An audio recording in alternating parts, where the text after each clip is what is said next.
Friends, रोजगार with Kritika में आप सभी का स्वागत है। कैसे आप सब? आशा करते हैं आप सब अच्छे होंगे और यूपी टेट एग्जाम के प्रिपरेशन भी अच्छे से कर रहे होंगे। जैसा कि आज हो चुका है संडे और मैंने कहा था आप सभी के कि मैं जितने भी 30 क्वेश्चंस के डेली आपको सभी को क्वेश्चंस कराती हूँ सीडीपी के एग्जाम के लिए इंपॉर्टेंट है, जो कि 30 क्वेश्चंस आते हैं, आप सभी को पता ही होगा। तो मैं आज संडे है तो इसलिए मैंने कहा था आप सभी को 100 क्वेश्चंस के कलेक्शंस मैं लेकर के आऊँगी। तो वीडियो काफ़ी लंबी होने वाली है और ये एक रिवीजन एक तरीके से कह सकते हैं, क्योंकि जो भी 1 वीक में मैंने पढ़ाया उसको रिवीजन के तौर पर यहाँ पे क्वेश्चंस को लेकर आई हूँ। तो मैं जो है एक्सप्लेन नहीं करूंगी, क्वेश्चंस के सिर्फ आंसर बताऊंगी। ठीक है, सबसे पहले क्वेश्चंस की तरफ बात करते हैं कि बुनियादी स्तर पर मातृभाषा में शिक्षा देना बेहतर है क्योंकि यह बच्चों में आत्मविश्वास का विकास करेगा, अधिगम को सरल बनाएगा, बौद्धिक विकास में सहायता करेगा, या फिर नेक्स्ट ऑप्शन है कि प्राकृतिक वातावरण में बच्चे को सीखने में सहायता करेंगे। तो फ्रेंड्स, इसका राइट आंसर हो जाएगा ऑप्शन नंबर डी, यानी प्राकृतिक वातावरण में बच्चों के सीखने में सहायता करेगा। इसका right answer option number D. आप सभी को बता दें ये पीवाई के क्वेश्चन एग्जाम में पूछे गए हैं, तो ये आपके लिए इंपॉर्टेंट हो जाता है। और अगर चैनल पे आप नए हैं तो आप सभी को बता दें डेली आप सभी को वीडियो देखने के लिए मिलती है 12 बजे। आप जुड़िएगा जरूर 30 क्वेश्चंस के सेट देखने के लिए, और संडे के दिन आप सभी को 100 क्वेश्चन देखने के लिए मिलते हैं। नेक्स्ट क्वेश्चन है कि श्यामपट्ट पर लिखते समय सबसे महत्वपूर्ण क्या है? अच्छी लिखावट, लेखन में स्पष्टता, बड़े अक्षरों में लिखना, या फिर छोटे अक्षरों में लिखना। तो फ्रेंड्स, इसका राइट आंसर हो जाएगा जो है लेखन की स्पष्टता, ऑप्शन नंबर बी। ठीक है, नेक्स्ट क्वेश्चन की बात कर लेते हैं। थर्ड क्वेश्चन है कि आपकी कक्षा में एक छात्र देर से आता है, आप क्या करेंगे? उसके अभिभावकों को सूचित करेंगे, साथ ही उसे दंड देंगे, कारण जानने की चेष्टा करेंगे, उस पर कोई ध्यान नहीं देंगे। तो ऑप्शन नंबर क्वेश्चन नंबर 3 का जो है ऑप्शन नंबर थर्ड, यानी कि कारण जानने की चेष्टा करेंगे, इसका राइट आंसर हो जाएगा सी। ठीक है, नेक्स्ट क्वेश्चन है कि विद्यालय में विद्यार्थियों को कैसे अभिप्रेरित करना उचित है? चुने गए अध्ययन द्वारा, प्रायोगिक अध्ययन द्वारा, या गहन अध्ययन द्वारा, या सस्वर अध्ययन द्वारा। तो क्वेश्चन नंबर 4 का राइट आंसर हो जाएगा सस्वर अध्ययन द्वारा, अधिगम के द्वारा, ऑप्शन नंबर डी। ठीक है, नेक्स्ट क्वेश्चन है कि शिक्षा का उद्देश्य होना चाहिए विद्यालय में व्यावसायिक कुशलता का विकास करना, विद्यार्थियों में सामाजिक जागरूकता का विकास करना, विद्यार्थियों की परीक्षा के लिए तैयार करना, या व्यावहारिक जीवन के लिए विद्यार्थियों को तैयार करना। क्वेश्चन नंबर 5 का राइट आंसर हो जाएगा ऑप्शन नंबर डी, व्यावसायिक जीवन के लिए विद्यार्थियों को तैयार करना। ठीक है, नेक्स्ट क्वेश्चन की बात कर लेते हैं। नेक्स्ट क्वेश्चन है क्वेश्चन नंबर 6, जिसमें कहा गया है कि विद्यार्थी में अवांछनीय व्यवहार को किंचित परिवर्तन करने में सबसे प्रभावी पद्धति है विद्यार्थी को दंड देना, अभिभावकों को ध्यान में इसे लाना, अवांछनीय व्यवहार के कारणों को ढूंढना, उनका प्रबंधन करना, या फिर उनकी अपेक्षा करना। तो क्वेश्चन नंबर 6 का राइट आंसर हो जाएगा ऑप्शन नंबर सी, यानी अवांछनीय व्यवहार के कारणों को ढूंढना एवं उनका प्रबंधन करना। नेक्स्ट क्वेश्चन की बात कर लेते हैं। आपको शिक्षक दिवस पर कुछ विद्यार्थियों ने एक बधाई पत्र भेजा है, आप क्या करेंगे? कुछ नहीं करेंगे, उन्हें धन्यवाद देंगे, उन्हें पैसों की बर्बादी नहीं करने के लिए बोलेंगे, या उन्हें बदले शुभकामनाएं देंगे। तो फ्रेंड्स, क्वेश्चन नंबर 7 का राइट आंसर हो जाएगा उन्हें धन्यवाद देंगे, ऑप्शन नंबर बी।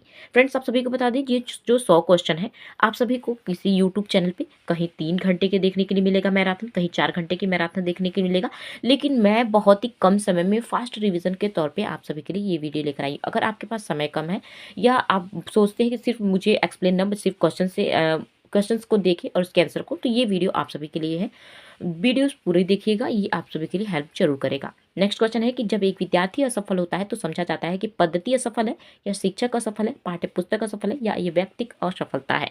तो फ्रेंड्स, इसका राइट आंसर हो जाएगा जो है शिक्षक असफल है, ऑप्शन नंबर बी। ठीक है, यानी कि शिक्षक जो है बच्चे को सही ढंग से सिखा नहीं पा रहा है, तो यहाँ पर शिक्षक को असफल माना जाता है। नेक्स्ट क्वेश्चन है किसी विद्यार्थी की सबसे महत्वपूर्ण विशेषता है उत्तरदायित्व की अनुभूति, ईमानदारी, सहनशीलता, या फिर आज्ञाकारिता। क्वेश्चन नंबर 9 का राइट आंसर हो जाएगा सहभागिता, जिसको बोलते हैं सहनशीलता। यहीं पर अगर सहभागिता भी आ जाता है तो वह उसका राइट आंसर हो जाएगा। ठीक है, ऑप्शन नंबर सी। ठीक है, नेक्स्ट क्वेश्चन है कि आप किसी कक्षा में पाठ पढ़ाते हैं और एक विद्यार्थी विषय में असंबद्ध एक प्रश्न पूछता है, आप क्या करेंगे? उसे असंबद्ध प्रश्न पूछने की अनुमति देंगे, उसे असंबद्ध प्रश्न पूछने की अनुमति नहीं देंगे, उन्हें विनम्रता से समझाकर विषय पर वापस लाएंगे, या कक्षा के बाद प्रश्न के उत्तर देंगे। तो फ्रेंड्स, इसका राइट आंसर हो जाएगा कक्षा के बाद जो है उत्तर देंगे, ऑप्शन नंबर डी। ठीक है, ताकि अन्य बच्चों को भी डिस्टर्ब न हो। ठीक है, नेक्स्ट क्वेश्चन है कि एक प्रायः 12 वर्ष की आयु के बच्चे में सबसे अधिक होना संभव है कल प्रेरक समन्वय में कठिनाई, वयस्कों को खुश करने के बारे में रुचिता की अनुभूति। नेक्स्ट है अब और यहाँ में उनकी रुचियों को सीमित करना, या फिर समकक्षी के अनुमोदन के लिए बेचैनी। तो क्वेश्चन नंबर 11 का राइट आंसर हो जाएगा ऑप्शन नंबर डी, यानी समकक्षी के अनुमोदन के लिए बेचैनी, ऑप्शन नंबर डी इसका राइट आंसर है। नेक्स्ट क्वेश्चन है क्वेश्चन नंबर 12, जहाँ पे कहा गया है कि विद्यालय से विद्यार्थियों के भाग जाने का कारण है कक्षा शिक्षण में रुचि का अभाव, विद्यार्थियों में अध्ययन में रुचि का अभाव, या फिर विद्यार्थियों को दंड नहीं देना, या नेक्स्ट समस्याओं के प्रति शिक्षकों की निंद अभिव्यक्ति। तो यहाँ पे क्वेश्चन नंबर 12 का राइट आंसर हो जाएगा ऑप्शन नंबर डी, यानी दिया गया कि समस्याओं के प्रति शिक्षकों की नींद अभिवृत्ति। ठीक है, नेक्स्ट क्वेश्चन है क्वेश्चन नंबर 13, जहाँ पे कहा गया है कि विद्यार्थियों में श्रम की संस्कृति का विकास करने के लिए शिक्षक अपने ही श्रम में प्रवृत्ति दिखलाएगा। शिक्षक श्रम के महत्व व्याख्यान करेगा, समय समय पर विद्यार्थियों को श्रम करने का अवसर देगा, या फिर विद्यार्थियों को श्रम का उदाहरण बनाएगा। तो क्वेश्चन नंबर 13 का राइट आंसर हो जाएगा समय समय पर विद्यार्थियों को श्रम करने के अवसर देगा। अवसर देना हमेशा पॉजिटिव होता है और कई बार मैंने आप सबको ये सब बताया हुआ है। नेक्स्ट क्वेश्चन है कि बाल विकास की परिभाषा का अध्ययन क्षेत्र है। यहाँ बाल विकास से क्वेश्चन पूछे गए हैं। मानवीय क्षमताओं में परिवर्तन का परीक्षण करता है, जीवन अवधि के दौरान व्यवहार की व्याख्या ढूंढता है, बच्चों की तुलना वयस्क नागरिकों के साथ करता है, या किसी बच्चे के संज्ञानात्मक, सामाजिक और दूसरे सामर्थ्यों के क्रमिक विकास की ओर होता है। यहाँ पे 1 मिनट, यहाँ पे जो है क्वेश्चन छिप जा रहा है, विकास के लिए उत्तरदायी होता है। तो फ्रेंड्स क्वेश्चन नंबर 14 का राइट आंसर हो जाएगा ऑप्शन नंबर डी, यानी कि किसी बच्चे के संज्ञानात्मक, सामाजिक तथा दूसरे सामर्थ्यों के क्रमिक विकास के लिए उत्तरदायी होता है। इसका right answer D. Next question है क्वेश्चन नंबर 15, जहाँ पे कहा गया है कि प्राथमिक शिक्षक के लिए बाल मनोविज्ञान का ज्ञान आवश्यक है, क्योंकि यह बच्चों को अनुशासित बनाने में सहायता करता है, परीक्षा में परिणाम में उन्नति होती है, यह बच्चों को अभिप्रेरित करने के लिए सुविधाजनक तरीका बन जाता है, या यह बच्चों के व्यवहार को समझने में शिक्षक की सहायता करता है। तो क्वेश्चन नंबर 15 का राइट आंसर हो जाएगा ऑप्शन नंबर डी, यह बच्चों के व्यवहार को समझने में शिक्षक की सहायता करता है। क्वेश्चन नंबर 16 है, जहाँ पे दिया गया है कि मानवीय मूल्यों जो प्रकृति में सार्वत्रिक है के विकास का अर्थ है मतारोपण, यहाँ पे मतारोपण सॉरी यहाँ पे होगा मतारोपण। नेक्स्ट है अंगीकरण, अनुकरण या अभिव्यक्ति। तो फ्रेंड्स इसका राइट आंसर हो जाएगा अंगीकरण, ऑप्शन नंबर बी। ठीक है, नेक्स्ट क्वेश्चन है क्वेश्चन नंबर 17, जहाँ पे दिया गया है कि अपने विद्यार्थियों को समझने के लिए एक शिक्षक में अच्छी जानकारी होनी चाहिए।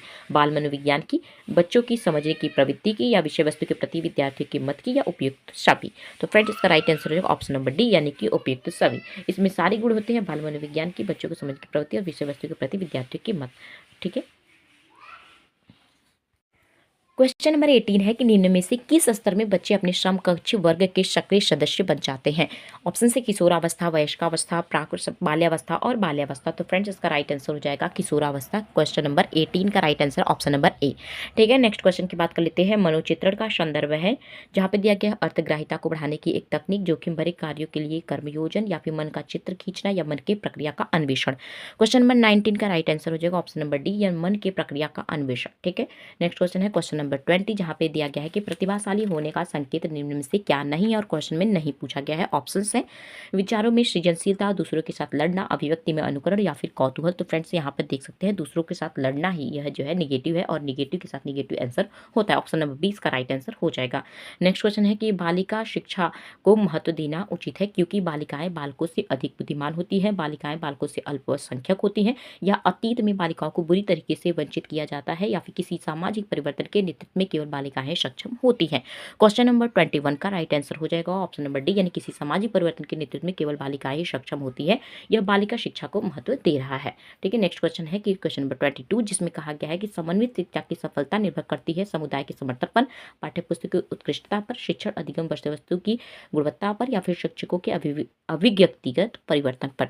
22 का राइट आंसर हो जाएगा ऑप्शन नंबर बी, यानी पाठ्यपुस्तकों की उत्कृष्टता पर। ठीक है, नेक्स्ट क्वेश्चन है क्वेश्चन नंबर 23, जहाँ पे कहा गया है कि अधिगम से संबंधित किसी विद्यार्थी की समस्याओं का सबसे अच्छा उपचार है कठोर परीक्षा का सुझाव, प्रयोग में विशेष अध्ययन, और निजी शिक्षण का सुझाव, या फिर निदानात्मक शिक्षण। 23 का राइट आंसर हो जाएगा ऑप्शन नंबर डी, यानी निदानात्मक शिक्षण। और यहाँ पर जब समस्याओं का पता लग रहा है तो समस्या का पता लगाना ही निदान होता है, और उसके साथ उपचार, उसका जो है उपचार करना। ठीक है, तो पहले समस्या का हम क्या करते हैं, पता लगाते हैं, और पता करना ही क्या होता है, निदानात्मक शिक्षण। ठीक है, नेक्स्ट क्वेश्चन है क्वेश्चन नंबर 24, जिसमें कहा गया है कि एक शिक्षक विद्यार्थियों को अनुशासित कर सकता है पुरस्कार देकर, सही मार्गदर्शन करके, या उदाहरण देकर, या कक्षा में भाषण देकर। तो 24 का जो है राइट आंसर हो जाएगा ऑप्शन नंबर ए, यानी पुरस्कार देकर। यहाँ पे कह रहा है कि अनुशासित, तो सॉरी फ्रेंड्स, इसका जो है राइट आंसर हो जाएगा सही मार्गदर्शन देकर, क्योंकि यहाँ पे जो है सही मार्गदर्शन देना और कहीं पे जो है पुरस्कार माना है, लेकिन राइट आंसर इसका होगा सही मार्गदर्शन करके एक शिक्षक विद्यार्थी को अनुशासित कर सकता है। ठीक है, उसके साथ ही नेक्स्ट क्वेश्चन है कि यदि कोई विद्यार्थी आपका सम्मान नहीं करता है तो आप क्या करेंगे, उसकी अपेक्षा करेंगे, परीक्षा में कम अंक देंगे, उनके अभिभावकों से बात करेंगे, या फिर उन्हें डांटेंगे। 25 का राइट आंसर हो जाएगा ऑप्शन नंबर सी, यानी उनके अभिभावकों से बात करेंगे। ठीक है, नेक्स्ट क्वेश्चन है 26, जहाँ पे दिया गया है कि शिक्षण का सततवादी स्तर है शिक्षक केंद्रित, छात्र केंद्रित, प्रधानाध्यापक केंद्रित, या फिर अनुभव केंद्रित। 26 का राइट आंसर हो जाएगा ऑप्शन नंबर ए यानी शिक्षक केंद्रित। शिक्षण के सततवादी स्तर पूछा है, बाल केंद्रित पूछा होता तब आपका छात्र केंद्रित, तो ऑप्शन नंबर ए इसका राइट आंसर हो जाएगा। नेक्स्ट क्वेश्चन है कि चरित्र का विकास होता है इच्छा शक्ति द्वारा, व्यवहार द्वारा, नैतिकता द्वारा, उपयुक्त के द्वारा। तो फ्रेंड्स 27 का राइट आंसर हो जाएगा उपरोक्त सभी के द्वारा। ऑप्शन नंबर डी इसका राइट आंसर है। नेक्स्ट क्वेश्चन है कि निम्न में से कौन सा शिक्षण अधिगम का स्तर जो है नहीं है? विविधीकरण स्तर, स्मृति स्तर, चिंतनशील स्तर या फिर समझ स्तर। 28 का राइट आंसर हो जाएगा ऑप्शन नंबर ए यानी विभेदीकरण स्तर जो है वह जो है अधिगम के स्तर के अंतर्गत नहीं आता है। नेक्स्ट क्वेश्चन है 29 का, जहाँ पे 29 में दिया गया है कि यदि एक विद्यार्थी कक्षा में भाग लेने के लिए संकोच करता है तो आप ऑप्शन है उससे प्रश्न नहीं पूछेंगे। जिन प्रश्नों के उत्तर वह दे सकता है केवल उन्हीं प्रश्नों को पूछेंगे, उन प्रश्नों को नहीं पूछेंगे जिनके उत्तर उनके सामर्थ्य से बाहर है, या उसके से केवल तब प्रश्न पूछेंगे जब उसके उत्तर देने के लिए वह उत्तरदायी हो। तो फ्रेंड्स इसका राइट आंसर हो जाएगा, एक मिनट फ्रेंड्स, इसका राइट आंसर हो जाएगा ऑप्शन यहाँ पे 29 का राइट आंसर हो जाएगा ऑप्शन नंबर डी, यानी उससे केवल तब प्रश्न पूछेंगे जब उस उत्तर देने के लिए उत्तरदायी हो। क्वेश्चन नंबर नेक्स्ट है जिसमें दिया गया है कि शिक्षक का व्यवहार होना चाहिए प्रभावशाली, शिक्षाप्रद या आदर्शवादी या निर्देशात्मक। यहाँ पे जो है ये गलत हो जाएगा, ठीक है। तो फ्रेंड्स इसका राइट आंसर होगा ऑप्शन नंबर सी यानी आदर्शवादी। अगर फ्रेंड्स मैंने सिर्फ ऑप्शन और सही क्वेश्चन के आंसर्स बताए हैं, अगर इसकी लॉन्ग वीडियो चाहते हैं जो कि पूरे डिटेल्ड में, तो चैनल के प्लेलिस्ट में जरूर देखिएगा। अब नेक्स्ट क्वेश्चन की बात कर लेते हैं। नेक्स्ट क्वेश्चन है फ्रेंड्स, क्वेश्चन की संख्याओं पर मत जाइएगा, मैंने पहले भी कर दिया क्या कि यहाँ पे रिवीजन क्लास है, तो जो क्वेश्चंस मैंने करा दिया है उसका रिवीजन करा रही हूँ एक तरीके से, और फास्ट रिवीजन है। तो क्वेश्चन नंबर ये हो जाएगा आपका 31, ठीक है। तो स्टार्ट करते हैं कि एक शिक्षिका अपनी कक्षा में विविधता का संबोधित करती है, भिन्नताओं को स्वीकार करके और उसे महत्व देकर। नेक्स्ट बच्चों की सामाजिक सांस्कृतिक पृष्ठभूमि का शैक्षिक संसाधन के रूप में प्रयोग करके या विभिन्न अधिगम शैलियों का समायोजित करके। नेक्स्ट है मानक निर्देश देकर और निष्पादन हेतु समान मानदंड निर्धारित करके। तो ऑप्शंस को पहले हमें अच्छे से पढ़ना है, उसके बाद यहाँ पे सेलेक्ट करना है कि कौन से ऑप्शन सही है व गलत। मैंने आप सबको अच्छे से बताया था, जिसमें मैंने कहा था कि जब भिन्नताओं को स्वीकार करके और उसे महत्व देकर, तो बच्चे के जिस वे भिन्नता के रूप में आते हैं, यानी सारे बच्चे एक जैसे नहीं होते, सब में जो है भिन्नता देखने के लिए मिलती है। तो ये ऑप्शन आपका सही हो जाता है। नेक्स्ट अगर हम बात करें तो सच में सामाजिक सांस्कृतिक पृष्ठभूमि के शैक्षिक संसाधन के रूप में और सामाजिक सांस्कृतिक शब्द में किन्होंने प्रयोग किया है, वाइगोस्की ने, ये भी आपका सही है।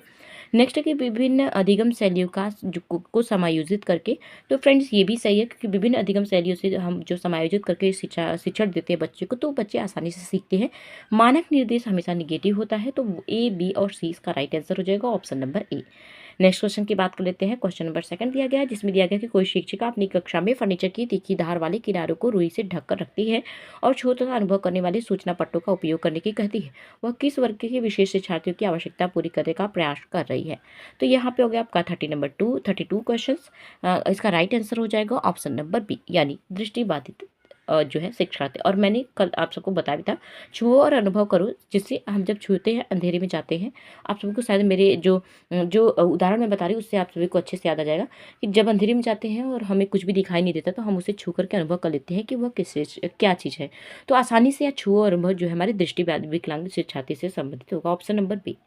नेक्स्ट क्वेश्चन है कि प्रतिभाशाली बच्चों के लिए स्वयं अच्छे कार्यक्रम वे होते हैं जो। ऑप्शंस है, इसका राइट आंसर हो जाएगा ऑप्शन नंबर डी, जिसमें उनके चिंतन को प्रेरित करके उन्हें विभिन्न विचारों में व्यस्त रहने का अवसर दे। अवसर शब्द हमेशा पॉजिटिव होते हैं। नेक्स्ट क्वेश्चन है कि यहाँ पे विद्यालयों में विद्यार्थियों की असफलता के बारे में निम्नलिखित कथन दिए हैं और उस कथन का जो है आंसर यहाँ पे देना है। विशेष जातियों और समुदायों के से संबंधित विद्यार्थी असफल होते हैं क्योंकि उनकी योग्यता नहीं होती है, तो कभी भी बच्चे को निगेटिव नहीं लेना है, ये गलत हो जाएगा। नेक्स्ट करेंगे, विद्यार्थी विद्यालय में असफल होते क्योंकि अधिगम के लिए उपयुक्त सहायता नहीं दी जाती है। उसके साथ ही नेक्स्ट अगर हम बात करेंगे तो यहाँ पे दिया गया है कि विद्यार्थी असफल होते हैं क्योंकि शिक्षण उस तरीके से नहीं दिया जाता जिस तरीके से सार्थक हो, तो ये सही है। नेक्स्ट है कि विद्यार्थी असफल होते हैं क्योंकि विद्यालय व्यवस्था प्रत्येक विद्यार्थी की आवश्यकताओं और अभिरुचियों को ध्यान में नहीं रखती है। सी और डी राइट आंसर है। तो यहाँ पे ऑप्शंस कौन से हैं? सी और डी, ऑप्शन नंबर बी जो है इसका राइट आंसर हो जाएगा, ठीक है। नेक्स्ट क्वेश्चन की बात कर लेते हैं। तो दो विद्यार्थी एक ही अनुच्छेद को पढ़ते हैं फिर भी उनके बिल्कुल भिन्न अर्थ लगाते हैं, उनके बारे में निम्नलिखित में से क्या सत्य है? तो फ्रेंड्स यहाँ पे ऑप्शंस है और ऑप्शंस के अकॉर्डिंग इसका राइट आंसर हो जाएगा ऑप्शन नंबर डी, यानी कि यहाँ पे संभव है क्योंकि व्यक्ति के अधिगम को विविध कारण प्रभावित करते हैं। नेक्स्ट क्वेश्चन की बात कर लेते हैं। यहाँ पे दिया गया है राष्ट्रीय पाठ्यचर्या रूपरेखा 2005 के अनुसार अधिगम होता है। तो अधिगम कैसा होता है, सक्रिय होता है और सरल होता है। ऑप्शन नंबर ए इसका राइट आंसर हो जाएगा। नेक्स्ट है कि विद्यार्थियों को स्वतंत्र रूप से चिंतन करने तथा प्रभावी शिक्षार्थी बनने में सक्षम बनाने हेतु शिक्षकों के लिए महत्वपूर्ण है। यहाँ पे 37 नंबर का ये क्वेश्चन है। मैंने पहले भी कहा था क्वेश्चन के ऊपर मत जाइएगा। 37 नंबर का जो है राइट आंसर हो जाएगा यहाँ पे, क्योंकि विद्यार्थियों को स्वतंत्र रूप से चिंतन करने के बारे में कहा गया है। तो एक संगठित तरीके से जानकारी प्रस्तुत करना और ताकि पुनः स्मरण करना सरल हो। ऑप्शन नंबर ए इसका राइट आंसर हो जाएगा। यहाँ पे 38 नंबर क्वेश्चन है, जिसमें कहा गया है कि यदि कोई भी शिक्षिका चाहे कि उसके विद्यार्थी समस्या समाधान कौशल प्राप्त कर ले तो उन्हें ऐसी क्रियाकलापों में लगाना चाहिए जिनमें वे, तो फ्रेंड्स यहाँ पे जब पूछा गया तो इसका राइट आंसर हो जाएगा ऑप्शन नंबर ए, जैसे पूछना, तर्क करना और निर्णय लेना, जिससे बच्चे के मस्तिष्क का विकास होता है। 39 नंबर का क्वेश्चन है, जिसमें दिया गया है कि कक्षा तक पहुंचने वाली बच्चों की भिन्न अवधारणाओं को जानना। तो फ्रेंड्स इसका राइट आंसर हो जाएगा यहाँ पे right answer option number D, जिसमें शिक्षक के लिए अपने शिक्षण के अधिक सार्थक बनाने की योजना बनाने में सहायक होता है। नेक्स्ट है कि निम्नलिखित में से कौन सा तत्व अधिगम को प्रभावित करते हैं। तो कौन सा तत्व यहाँ पर अधिगम को प्रभावित करेगा, शिक्षार्थी की परिपक्वता और शिक्षार्थी का उद्दीपन और शिक्षण युक्तियाँ या यहाँ पे शिक्षार्थी का शारीरिक और संवेगात्मक विकास। तो फ्रेंड्स इसका राइट आंसर हो जाएगा सभी, यानी कि ए भी सही है, बी भी सही है, सी भी सही है और डी भी सही है। तो यहाँ पे ऑप्शन नंबर बी इसका राइट आंसर हो जाएगा। ठीक है, नेक्स्ट क्वेश्चन देख लेते हैं। यहाँ पे दिया गया है सार्थक अधिगम है। सार्थक अधिगम कैसा होता है? अगर बात करेंगे सार्थक अधिगम की तो फ्रेंड्स इसका राइट आंसर हो जाएगा निजी अनुभवों से ज्ञान की संरचनाओं का सक्रिय निर्माण। नेक्स्ट है कि विद्यार्थियों के प्रभावशाली अधिगम के निम्नलिखित में से कौन सा शिक्षक का प्रारंभिक कार्यों में एक नहीं है। और इसी के साथ ही बता दूं क्वेश्चंस के लेवल आप सभी को बहुत बड़े लग रहे होंगे, तो आप सभी को बता दें ये इसका राइट आंसर ऑप्शन डी। ये पहले के पेपर से मैंने आप सभी से कहा था कि मैं सब पेपर्स जो जिस तरीके से पूछा गया है सब लेकर के आऊँगी और आप सभी को आपकी समझ प्रस्तुत करूँगी कि किस तरीके से क्वेश्चन जो है वो पूछा जा सकता है। तो आप परेशान न होइएगा, छोटे भी क्वेश्चन हैं, बड़े भी क्वेश्चन हैं। अभी जो पढ़ा रही हूँ उसको देखिए, साथ ही आपको आगे भी मिलेंगे क्वेश्चंस जो काफ़ी रिपीटेड भी क्वेश्चन है। तो इस तरीके से क्वेश्चंस एग्जाम में पूछे जाने की संभावना बन सकती है। विकास के सिद्धांतों के बारे में निम्नलिखित में से कौन सा कथन गलत है। यहाँ पे विकास के संदर्भ में पूछा गया कौन सा कथन गलत है। तो अगर बात करेंगे तो यहाँ पे दिया गया कि विकास एक परिमाणात्मक प्रक्रिया है जिसका ठीक ठाक मापन हो सकता है। तो यही स्टेटमेंट गलत है, क्योंकि विकास का मापन संभव नहीं है, बुद्धि का मापन संभव है। ठीक है, नेक्स्ट क्वेश्चन की बात कर लेते हैं, जहाँ पे दिया गया है गैप और उसके बाद यहाँ तथा गैप की विभिन्न विशिष्ट अन्योन्य क्रिया का परिणाम विकास के विभिन्न मार्गों और निष्कर्षों के रूप में हो सकता है। क्वेश्चन नंबर ये आपका कौन सा हो जा रहा है 44। ठीक है, और यहाँ पे जो है इसका राइट आंसर हो जाएगा, यहाँ पे इसका राइट आंसर हो जाएगा ऑप्शन नंबर सी, क्योंकि यहाँ पे वंशानुक्रम और पर्यावरण का मुख्य रोल है। ठीक है, नेक्स्ट क्वेश्चन है कि विद्यालय और समाजीकरण के बारे में निम्नलिखित में से कौन सा कथन जो है वह सत्य है। तो फ्रेंड्स इसका राइट आंसर हो जाएगा ऑप्शन नंबर बी, विद्यालय समाजीकरण का एक महत्वपूर्ण कारक है।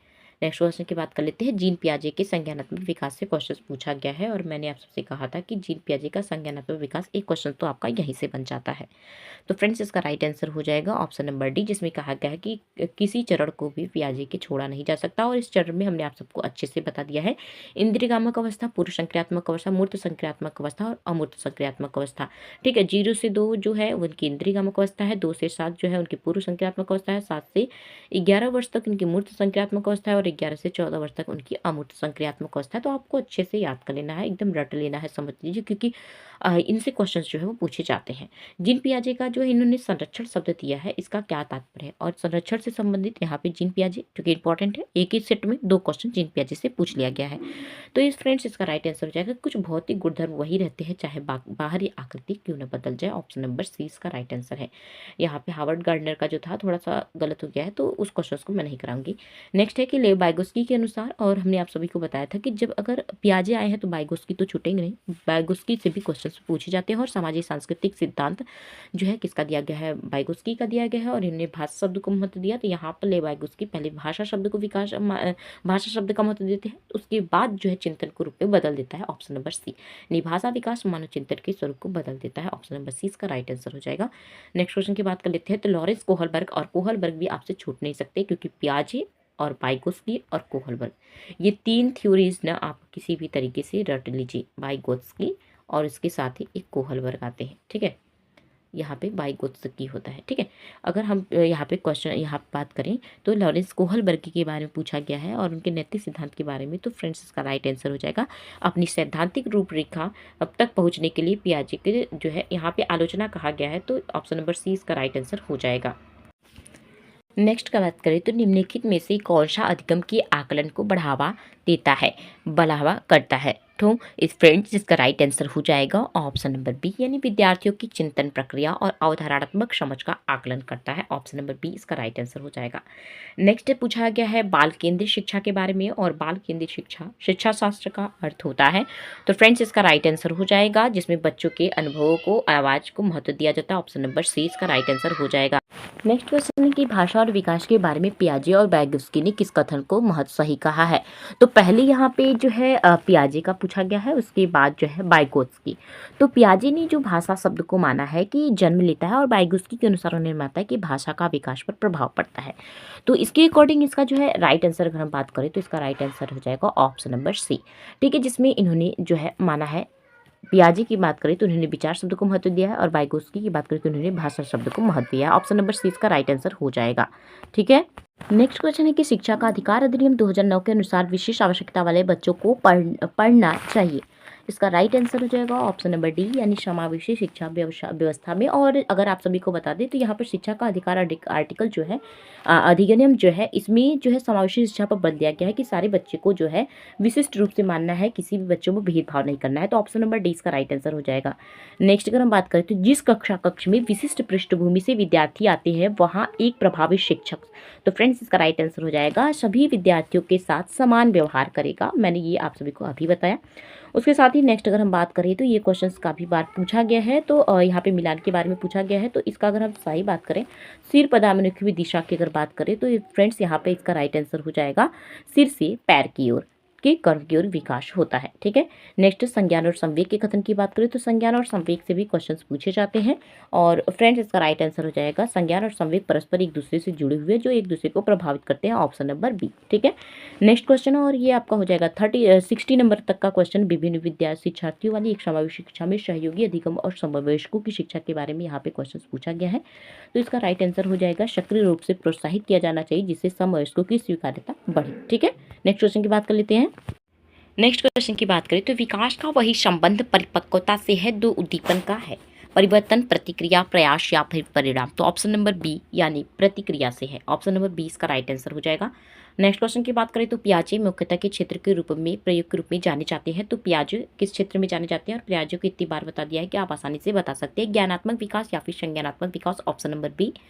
नेक्स्ट क्वेश्चन है कि शिक्षण प्रक्रिया में निम्नलिखित में से विकास किसका भली प्रकार ध्यान रखना चाहिए। अगर शिक्षण प्रक्रिया की बात करें तो ऑप्शन है विद्यार्थियों की सक्रिय सहभागिता, अनुशासन और नियमित उपस्थिति, गृह कार्य की जांच में लगन और विषय वस्तु की कठिनाई स्तर। ऑप्शन नंबर ए इसका राइट है, विद्यार्थियों की सक्रिय सहभागिता, और सहभागिता शब्द को सक्रिय रूप से जब सहभागी लेते हैं तो वो इंपॉर्टेंट हो जाता है, और बच्चे हमेशा जो है सक्रिय रूप से जब सहभागी लेंगे तो वो कुछ न कुछ सीखेंगे ही। बच्चों के सामाजिक विकास में का विशेष महत्व है खेल का, बाल साहित्य, दिनचर्या फिर संचार माध्यम का, तो फ्रेंड्स इसका राइट आंसर हो जाएगा खेल का। ऑप्शन नंबर ए इसका राइट आंसर हो जाएगा। नेक्स्ट क्वेश्चन की बात कर लेते हैं जहां पे दिया गया कि भाटिया बैटरी परीक्षण का संबंध इसमें से किससे है, व्यक्तित्व, बुद्धि या फिर सृजनात्मकता या फिर अभिवृत्ति से। तो फ्रेंड्स यहाँ पे भाटिया बुद्धि परीक्षण के बारे में पूछा गया है, तो फ्रेंड्स इसका राइट आंसर हो जाएगा जो है ऑप्शन नंबर बी यानी बुद्धि से संबंधित है। ठीक है, नेक्स्ट क्वेश्चन की बात कर लेते हैं जहाँ पे कहा गया है कोहलबर्ग के नैतिक विकास कोहलबर्ग के विकास सिद्धांत पूछा है। अगर यहीं पे कोहलबर्ग के नैतिक विकास भी पूछता तो भी ऑप्शन सही हो जाएंगे। क्या होगा कि कोहलबर्ग ने जो है नैतिक विकास का सिद्धांत दिया। अभी क्या होता है कि जब पढ़ाते हैं ना तो यहाँ पे कोहलबर्ग जो है नैतिक विकास से जुड़े हैं तो एग्जैक्ट आ ही जाता है। कोहलबर्ग हो गए और उसके साथ ही वाइगोत्स्की हो गए, पियाजे हो गए, ये थ्योरीज जो आपको रट के रखना है क्योंकि ये जो है रिपीटेड होते हैं। ठीक है, यहाँ पे दिया गया है कि कौन सा एक अच्छा मापन उपकरण के लिए सर्वाधिक वांछनीय, कौन सा लक्षण इसमें सर्वाधिक वांछनीय रूप से देखने के लिए मिलता है, विश्वसनीयता, वैधता या फिर विषय वस्तु या फिर मानक, या तो इसका राइट आंसर हो जाएगा वैधता। Option number B. ठीक है, नेक्स्ट क्वेश्चन की बात कर लेते हैं। थर्स्टन तथा लिकर्ट निम्न में से किसके मापन से संबंधित है, मूल्य, अभिवृत्ति, व्यक्तित्व या फिर बुद्धि से। तो अभिवृत्ति ऑप्शन नंबर बी इसका राइट आंसर हो जाएगा। नेक्स्ट क्वेश्चन की बात कर लेते हैं जहाँ पे दिया गया है कि उत्सुकता परीक्षण निम्न में से किसके घटक है, सृजनात्मकता, अभिप्रेरणा, रुचि या फिर बुद्धि के। तो ऑप्शन नंबर ए यानी सृजनात्मकता इसका राइट आंसर हो जाएगा। और इसी के साथ ही अगर हम बात करें तो उत्सुकता परीक्षण में जो विभिन्न घटक माने जाते हैं, जिसमें बच्चा जो होता है स्वतंत्र रूप से निर्णय लेने की क्षमता उसमें के अंदर होती है, जटिल जटिल समस्याओं में वो रुचि लेता है, इंटरेस्ट लेता है, जिससे वो आसानी से उसका मानसिक विकास होता है। नेक्स्ट है कि निम्न में से सृजनात्मकता से संबद्ध नहीं है। कौन सा इसमें से जो है सृजनात्मकता से संबद्ध नहीं है? मौलिकता, प्रवाह, मितव्ययिता या फिर उपयोगिता। तो फ्रेंड्स इसका राइट आंसर हो जाएगा मितव्ययिता, ऑप्शन नंबर जो यह सॉरी फ्रेंड्स, मितव्ययिता ऑप्शन नंबर सी इसका राइट आंसर हो जाएगा। ठीक है, नेक्स्ट क्वेश्चन की बात कर लेते हैं। संवेग व्यक्ति की उत्तेजित दशा है, यह कथन किसका है? पियाजे, वुडवर्थ, वैलेंटाइन या फिर रॉस का। तो फ्रेंड्स इसका राइट आंसर हो जाएगा ऑप्शन नंबर बी, वुडवर्थ। ठीक है, नेक्स्ट क्वेश्चन है जहाँ पे दिया गया है शैक्षिक विकास का मूल्यांकन का अर्थ है में छात्रों की प्रकृति का आकलन, कक्षा अभिलेखों का मूल्यांकन, कार्य निष्पादन का मूल्यांकन या फिर ज्ञान क्षमता का मूल्यांकन। तो फ्रेंड्स इसका राइट आंसर हो जाएगा ज्ञान क्षमता का मूल्यांकन, ऑप्शन नंबर डी। ठीक है, नेक्स्ट क्वेश्चन है पूर्वाग्रही किशोर किशोरी के प्रति कठोर होंगे समस्या, जीवन शैली, संप्रत्यय या फिर वास्तविकता। तो फ्रेंड्स इसका राइट आंसर हो जाएगा समस्या, option number A. Next question है जहाँ पे दिया गया है संज्ञानात्मक विकास के 4 चरणों संवेदी पिछली अवस्था, पूर्व संक्रियात्मक, स्थूल संक्रियात्मक, औपचारिक संक्रिया की पहचान की गई है।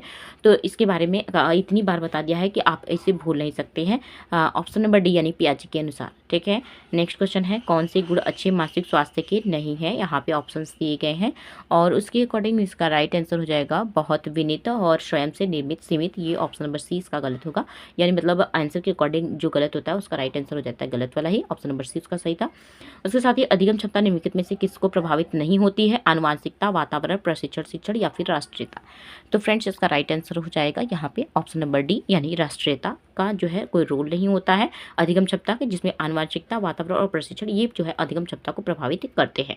ठीक है, नेक्स्ट क्वेश्चन की बात कर लेते हैं जहाँ पे दिया गया है कि किस अधिगम मनोवैज्ञानिक ने बाल अधिगम विकास को पुरस्कार को महत्व नहीं दिया है? ऑप्शन है थॉर्नडाइक, पाउलो स्किनर या फिर गुथरी। तो फ्रेंड्स यहाँ पे जो गुथरी है उन्होंने जो है पुरस्कार महत्व नहीं दिया है, ऑप्शन नंबर डी इसका राइट आंसर हो जाएगा। नेक्स्ट क्वेश्चन है कि निम्नलिखित में से किसी एक शिशु के अधिगम को सहायता किसी सहायता नहीं मिलती है? ऑप्शन है अनुकरण, अभिप्रेरणा, स्कूल का बस्ता या फिर पुरस्कार। तो यहाँ पे जो है स्कूल का बस्ता, ऑप्शन नंबर डी इसका राइट आंसर हो जाएगा। नेक्स्ट क्वेश्चन की बात कर लेते हैं स्व केंद्रित अवस्था होती है और स्वकेंद्रित अवस्था कब होती है? जब बच्चा जन्म लेता है और बच्चा जो है जन्म लेता है तो उसमें क्या होता है, सॉरी फ्रेंड्स स्व केंद्रित अवस्था पूछा गया है तो जिसका राइट आंसर हो जाएगा 3 से 6 जो पूर्व बाल्यावस्था होता है जिसको माना जाता है, ऑप्शन नंबर बी इसका राइट आंसर हो जाएगा। नेक्स्ट क्वेश्चन की बात कर लेते हैं तो माँ बाप के साय से बाहर निकलना, और ये कितनी बार रिपीटेड क्वेश्चन है, वेरी वेरी इंपॉर्टेंट कर दीजिएगा इसको क्योंकि ये जो पूछा गया है तो किशोरावस्था इसका राइट आंसर हो जाएगा। नेक्स्ट क्वेश्चन की बात कर लेते हैं मानसिक परिपक्वता की ऊंचाई को छूने के लिए प्रयत्नरत रहना संबंधित है? ऑप्शंस हैं किशोरावस्था से और प्रौढ़ावस्था से, पूर्व बाल्यावस्था से या फिर उत्तर बाल्यावस्था से। तो किशोरावस्था ऑप्शन नंबर ए इसका राइट आंसर हो जाएगा। नेक्स्ट क्वेश्चन की बात कर लेते हैं सीखने में प्राथमिक मूलभूत नियम संबंधित है अभ्यास कार्य से, परिणाम की अपेक्षा से, प्रशंसा से या फिर तत्परता से। तो ऑप्शन नंबर डी यानी तत्परता इसका राइट आंसर हो जाएगा। नेक्स्ट क्वेश्चन की बात कर लेते हैं सीखने की प्रक्रिया को प्रभावित करने वाले कारक है अनुकरण, प्रशंसा एवं निंदा, प्रतियोगिता और यह सभी। तो फ्रेंड्स इसका राइट आंसर हो जाएगा ऑप्शन नंबर डी यानी यह सभी आ जाएंगे, जिसमें अगर बात करेंगे तो सीखने की प्रक्रिया को प्रभावित अनुकरण भी करता है, प्रशंसा निंदा भी करता है और प्रतियोगिता भी करता है। तो ऑप्शन नंबर डी इसका राइट आंसर हो जाएगा। नेक्स्ट क्वेश्चन की बात कर लेते हैं तो बालकों के सीखने में प्रेरणा को किस रूप में उपयोगी माना जाता है? बालक की व्यक्तिगतता का आदर, पुरस्कार एवं दंड, प्रशंसा एवं भर्त्सना या फिर उपरोक्त सभी। तो फ्रेंड्स यहाँ पर इसका राइट आंसर हो जाएगा उपरोक्त सभी, ऑप्शन नंबर डी इसका राइट आंसर हो जाएगा। नेक्स्ट क्वेश्चन है कि कक्षा में विद्यार्थियों के अधिगम के लिए प्रेरित करने हेतु कौन सी युक्ति का उपयोग नहीं है? तो यहाँ पे नहीं पूछा है तो फ्रेंड्स इसका राइट आंसर हो जाएगा उनकी अत्यधिक प्रशंसा करना, ऑप्शन नंबर सी इसका राइट आंसर होगा। नेक्स्ट क्वेश्चन है कि बुद्धि और सृजनात्मकता से किस प्रकार संबंध पाया जाता है? धनात्मक, ऋणात्मक, शून्य या फिर यह सभी। तो फ्रेंड्स इसका राइट आंसर हो जाएगा जो है यहाँ पे जो धनात्मक या ऋणात्मक, तो ऑप्शन नंबर ए जो है धनात्मक इसका राइट आंसर हो जाएगा। नेक्स्ट है कि कक्षा में अनुशासन बनाए रखने के लिए सर्वाधिक प्रभावशाली उपाय क्या है? ठीक है, तो फ्रेंड्स इसका राइट आंसर हो जाएगा शिक्षण को रोचक व्यवहारिक बनाना, ऑप्शन नंबर बी। ठीक है, नेक्स्ट क्वेश्चन है कि शैशवावस्था में बच्चों के क्रियाकलाप होती है मूल प्रवृत्त्यात्मक, संरक्षित, संज्ञानात्मक या फिर संवेगात्मक। तो फ्रेंड्स इसका राइट आंसर हो जाएगा मूल प्रवृत्त्यात्मक, ऑप्शन नंबर ए इसका राइट आंसर हो जाएगा। नेक्स्ट है कि जिन विद्यालयों में समय की शिक्षा दी जाती है उनके शिक्षकों को किस क्षेत्र के विशेष में प्रशिक्षित करना चाहिए? तो फ्रेंड्स इसका राइट आंसर हो जाएगा ऑप्शन नंबर ए, जिसमें कहा गया विशेष आवश्यकता वाले बच्चों की पहचान करना, ऑप्शन नंबर ए इसका राइट आंसर हो जाएगा। और नेक्स्ट क्वेश्चन है और इस सेशन का लास्ट है और बहुत ही कम समय में मैंने अच्छा स्कोर मतलब अच्छे तरीके से आप सभी को फास्ट रिवीजन के तौर पे बता दिया है। मेरी कोशिश यही थी कि आपको बहुत ही कम समय में आप सभी को अच्छी तरीके से बता दें, क्योंकि मैं चाहती थी कि आपका समय ना जाए। बहुत से ऐसे बच्चे होते हैं इसमें जो ये कह देते हैं कि आप बहुत ही ज़्यादा लेंथी पढ़ाती है, या बहुत ही ज़्यादा स्लो पढ़ा रही हैं, या समझा ये बहुत ही ज़्यादा, इससे अच्छा सिर्फ कंटेंट बताइए। तो मैं जो भी था मैंने सिर्फ आंसर्स ही बताए हैं, और मैंने आप सभी कहा था ये फास्ट रिवीजन है, क्योंकि मैंने इस सबको पढ़ा दिया आप सभी को। अब हमारी डेली वाली जो वीडियोज़ होती हैं उसमें मैंने अच्छे से एक्सप्लेन भी किया है और बहुत ही अच्छे से किया है। तो आप उस वीडियो को देखिएगा, साथ ही इसका आंसर आप कमेंट सेक्शन में दीजिएगा। ये सेशन कैसी लगी, आप सभी को हेल्पफुल रही या नहीं, कमेंट में ज़रूर बताइएगा। बट ये मत कहिएगा कि ख़राब थी, क्योंकि मैंने बहुत ही मेहनत से इस वीडियो को बनाया है और सब कुछ खुद से किया है। तो एक अगर लाइक नहीं करिएगा तो कम से कम वॉच ज़रूर करिएगा। Bye friends.